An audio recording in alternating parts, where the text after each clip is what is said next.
राधे राधे, जय श्री कृष्णा। दोस्तों, आज के वीडियो में आपको महारानी कुंती की कथा बताने वाली हूँ, तो आप वीडियो के अंत तक बने रहें।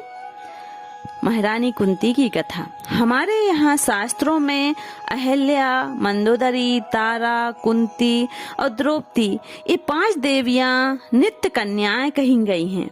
इनका नित्य स्मरण करने से मनुष्य पाप मुक्त हो जाता है। महारानी कुंती वासुदेव जी की बहन और भगवान श्री कृष्ण की बुआ थी। जन्म से लोग इन्हें प्रथा के नाम से भी पुकारते थे।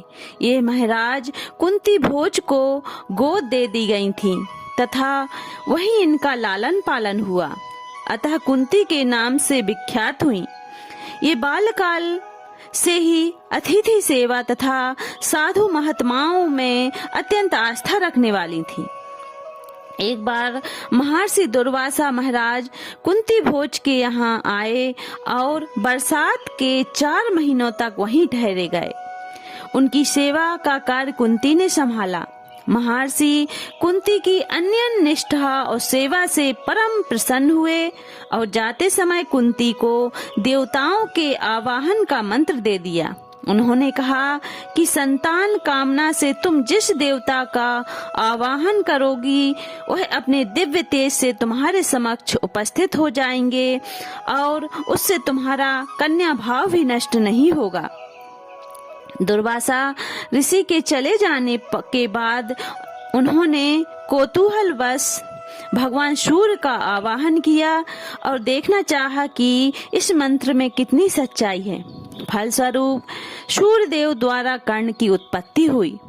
लोकापाल के डर और भय के कारण इन्होंने नवजात कर्ण को पेटिका में बंद करके नदी में डाल दिया, नदी में बहा दिया। वह पेटिका नदी में स्नान करते समय अधिरथ नाम के सारथी को मिली।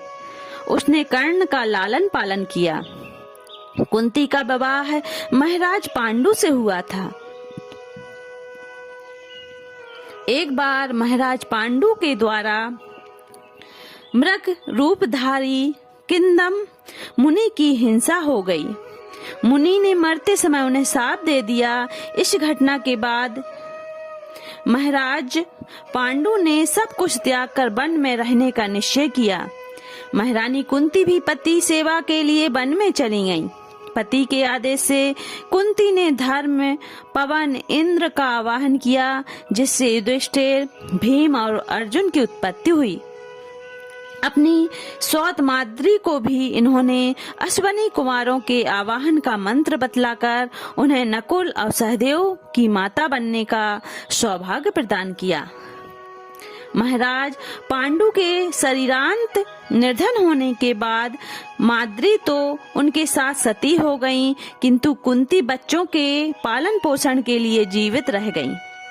जब दुर्योधन ने 5 पांडवों को लक्षागृह में भस्म करने का कुचक्र रचा, तब माता कुंती भी उनके साथ थी। पांडवों पर यह अत्यंत विपत्ति का काल था। माता कुंती सब प्रकार से उनकी रक्षा करती थी। दयावती तो वे इतनी थी कि अपने शरण देने वाले ब्राह्मण परिवार की रक्षा के लिए उन्होंने अपने प्रिय पुत्र भीम को राक्षस का भोजन लेकर भेज दिया और भीम ने राक्षस को यमलोक भेजकर पुरवासियों को सुखी कर दिया। पांडवों का वनवास काल बीत जाने के बाद जब दुर्योधन ने उन्हें सुई के अग्रभाग के बराबर भी भूमि देने से इनकार कर दिया, तो माता कुंती ने भगवान श्री कृष्ण के द्वारा अपने पुत्रों को आदेश दिया कि छत्राणी जिस समय के लिए अपने पुत्रों को जन्म देती है वह समय अब आ गया है। पांडवों को युद्ध के द्वारा अपना अधिकार प्राप्त करना चाहिए। पांडवों की विजय हुई, किंतु वीर माता कुंती ने राज्य भोग में सम्मिलित न होकर धृतराष्ट्र और गांधारी के साथ वन में तपस्वी जीवन बिताना स्वीकार किया। कुंती के वन जाते समय भीमसेन ने कहा कि यदि आपको अंत में जाकर वन में तपस्या ही करनी थी, तो आपने हम लोगों को युद्ध के लिए प्रेरित करके इतना बड़ा नरसंहार क्यों करवाया? इस पर कुंती ने कहा, तुम लोग क्षत्रिय धर्म का त्याग करके अपमानपूर्ण जीवन न व्यतीत करो, इसलिए हमने तुम्हें युद्ध के लिए उकसाया था, अपने सुख के लिए नहीं। भगवान के निरंतर स्मरण के लिए उनसे विपत्तिपूर्ण जीवन की याचना करने वाली माता कुंती धन्य है।